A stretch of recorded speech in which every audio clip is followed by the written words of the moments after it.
नमस्कार दोस्तों, आज हम बात करेंगे पढ़ा हुआ याद कैसे रखें। देखिए, बहुत सारे स्टूडेंट अच्छे से पढ़ाई तो कर लेते हैं, पर कुछ समय बाद या एग्जाम टाइम में वो सारी चीजें भूल जाती हैं और फिर उनकी सारी मेहनत बेकार हो जाती है। वैसे पढ़ा हुआ ध्यान न रहने का बहुत सारा कारण है, जैसे सोच समझ कर ना पढ़ना, पढ़ाई में ही रुचि ना होना, या फिर एग्जाम के डर से भी हमें पढ़ा हुआ याद नहीं हो पाता। पर बहुत ही आसान तरीकों से इस प्रॉब्लम का हल निकल सकता है। बस पढ़ाई को लेकर आपको अपना नजरिया बदलना पड़ेगा और कुछ बातों का ध्यान रखना पड़ेगा। तो आज हम बात करेंगे 5 ऐसी टिप्स के बारे में जो आपकी याद रखने की क्षमता को बढ़ा देगी। नंबर 1, विषय को समझो। सबसे पहले आप जिस विषय की पढ़ाई कर रहे हो उस विषय के बारे में अच्छे से जानकारी लें। इससे आपको उस विषय को पढ़ने में थोड़ी रुचि आएगी और आप एक सही ढंग से उस विषय को समझ पाएंगे और पढ़ा हुआ याद रख पाएंगे। अब नंबर 2, मूड को ठीक रखो। जब भी आप पढ़ाई करने बैठे तब आपका पढ़ाई करने का मन होना चाहिए, नहीं तो आप अच्छे से पढ़ नहीं पाएंगे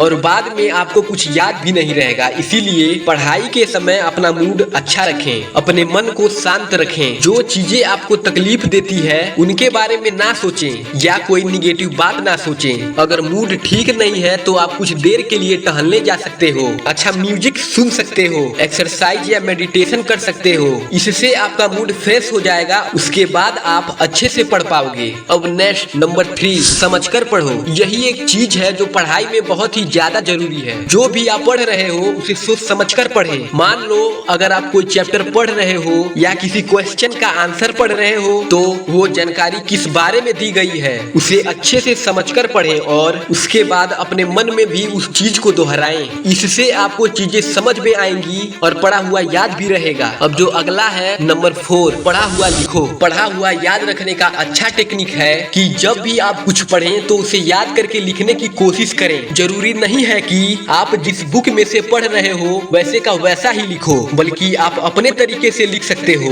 पर हाँ, जिस चीज के बारे में आप लिख रहे हो वो सही होनी चाहिए। और एग्जाम में भी एग्जामिनर उन्हीं को अच्छा मार्क्स देता है जो अपने किसी भी सवाल का जवाब अपने तरीके से देते हैं, क्योंकि बुक में से वैसे रटे हुए जवाब उन्हें भी पसंद नहीं आता। अब जो नेक्स्ट एंड लास्ट है नंबर 5, खुद का टेस्ट लो। कई सारे स्टूडेंट अच्छे से पढ़ाई कर तो लेते हैं पर वो एग्जाम से पहले ये नहीं देखते कि उनको क्या अच्छे से आता है और किन चीजों पर अभी मेहनत करनी है। तो खुद का टेस्ट लेने से इन सारी चीजों का पता चल जाता है। तो एग्जाम से कुछ दिन पहले आप पिछले साल की कुछ क्वेश्चन पेपर सॉल्व कर सकते हो। इससे आपको पढ़ा हुआ कितना याद रहा और कितना नहीं ये समझ में आ जाएगा और आपकी गलतियां भी पता चल जाएंगी और बाद में जाकर आप उन पर और थोड़ी मेहनत करके पढ़ा हुआ याद रख पाओगे। तो अब दोस्तों, कैसा लगा वीडियो कमेंट बॉक्स में जरूर बताना। साथ ही चैनल को सब्सक्राइब कर लें ताकि आपको टाइम टू टाइम हमारे वीडियो का सबसे पहले नोटिफिकेशन मिल जाए। और याद रखिए, मैं हूँ आकाश देव। कोई है या नहीं, मैं हमेशा आपके साथ हूँ। Motivated with today motivation. जय हिंद, वंदे मातरम।